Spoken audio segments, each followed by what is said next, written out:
Good evening, Rockets fans. Today we're going to be talking about Rockets versus the Magic. Yesterday we had a great win. Uh, I'm sorry, not a great win. It was a good win because we haven't had a quality win against a good team in a long time.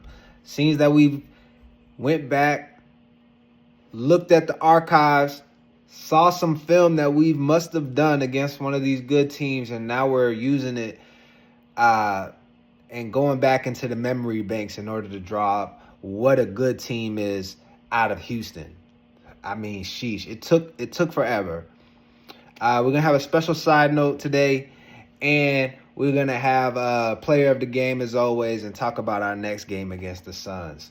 Let's get right into it.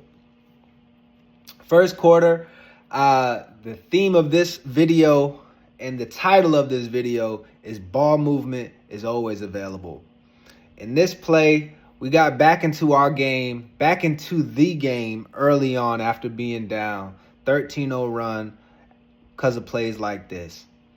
Alfred Sengun getting set up in the post, running our offense like we know he can do, and finally making the extra pass, which I've been screaming at the top of my lungs, making the extra pass to Steven Adams, and then it was contagious. We're making the extra pass. People are getting it going.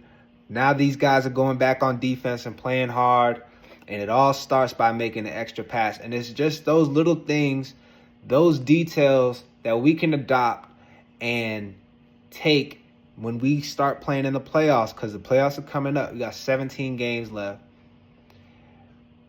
We can take these tactics into the next step of us getting to the championship. Starts with the first round.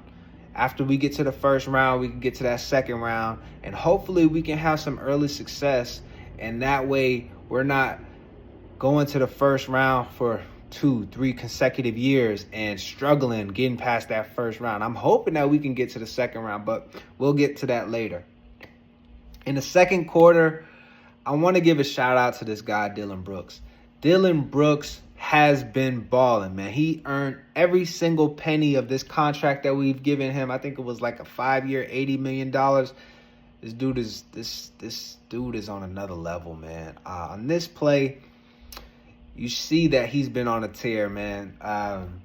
He had an ankle breaker here, finishes the play with a highlight, and it just seems that he's reinvented himself. Honestly, I just want to say this. This guy is the heart of our team. Gets into fights, man. Gets our guys refocused, re-energized. Gets those timely technical fouls.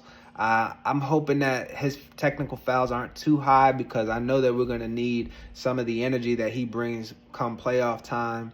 But I love the asset and what he brings to the table by him being on our team. I can't wait to see what he does in the postseason. Shout out to Dillon Brooks. In the third quarter, this is not exclusive to the third quarter, but I want to talk to Jalen Green. Had a decent game, but I'm starting to see you fall back into some of the tendencies that you were doing last year. Yes, the step back is always available. That's a go-to. But a deep step back two, I think we should start trying to limit how many shots that is. And if we are going to do the step back two, let's bring it in some. Let's keep it to the 12 to the 15 footer, that elbow range, and then like the arc, which is that 12 to 15 footer, that range. That right before the 3-point line, where it's like the perfect defense for Kobe kind of thing, where they didn't want him to take a 2 and they didn't want him to take a 3, and they didn't want him to get to the rim. They wanted him to shoot the deepest 2s as possible. That's kind of what you're doing. And then also what I was speaking about last year was you fade into the left, you fade into the right on your jump shot, and not keeping that center of balance. I'm starting to see that again, especially on those deep 2s. And unfortunately, man, you missed all of them this game. So let that be a sign that you want to keep your center of gravity going straight up and down. And then once you start getting into a groove, then you're able to showcase your talent and veer to the left, veer to the right, and get swaggy, etc., etc., etc. But again, man, you're talented. But again, let's try to take the best shot possible. Keep it to 12 to 15 feet. Fourth quarter, great shooting from Jabari Smith Jr. I want to say he was 6 of 10. But his play of the game, he is the player of the game. He got benched recently for Amen Thompson, but he didn't take it to heart, man. He didn't let that get to his mental. And the very next opportunity that he did get to start, because Amen did not play tonight, he took advantage of it. Got to showcase that chip on his shoulder playing against the guy who got drafted #1 overall. Don't think I forgot about that. Took advantage of it, man. And this is why I love Jabari, man. Doesn't take things personally. He's going to get after it, and he's going to take advantage every chance that he gets. But the play of the game was on defense with this amazing block that he had running back on defense, showing that defense is just as important as offense, and then creating offense for Dillon Brooks, who has a career high in threes made this season. Shout out to Dillon Brooks again. But again, player of the game, Jabari Smith Jr. Next game, we play against the Phoenix Suns. That's going to be a tough team. They got a lot of talent over there. Their record doesn't showcase just how talented they are. Unfortunately, I guess they're just not able to piece it all together. But let's try not to falter and fall into this trap game. Protect home. Have y'all been saying 1, 2, 3, protect home? Let's keep that going. Let's keep our playoff positioning in mind. And speaking of playoff positioning, we're going to talk about a side note.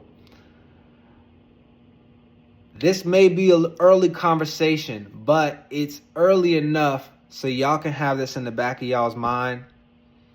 Let's try to avoid the Warriors in the first round. So that 3-6 matchup, let's avoid that.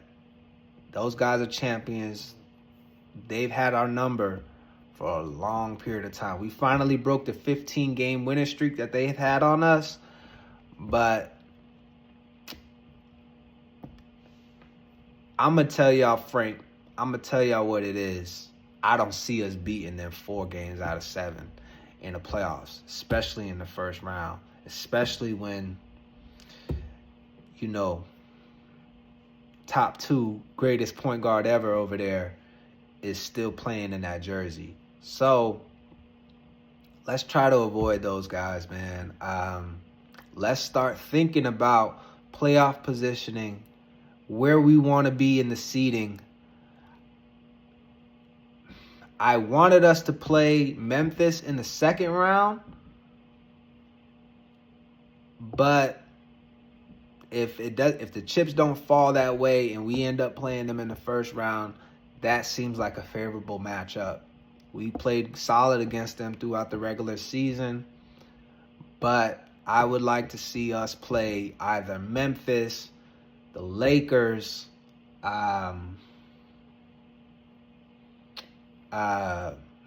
Minnesota perhaps, but let's try to avoid the Warriors.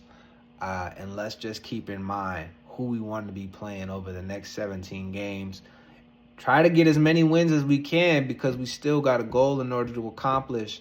But we definitely want to make sure that we pick and choose our opponents. And unfortunately, we just not quite there when it comes to the Golden State Warriors. So take that for what y'all will. I'll see you guys after the next game.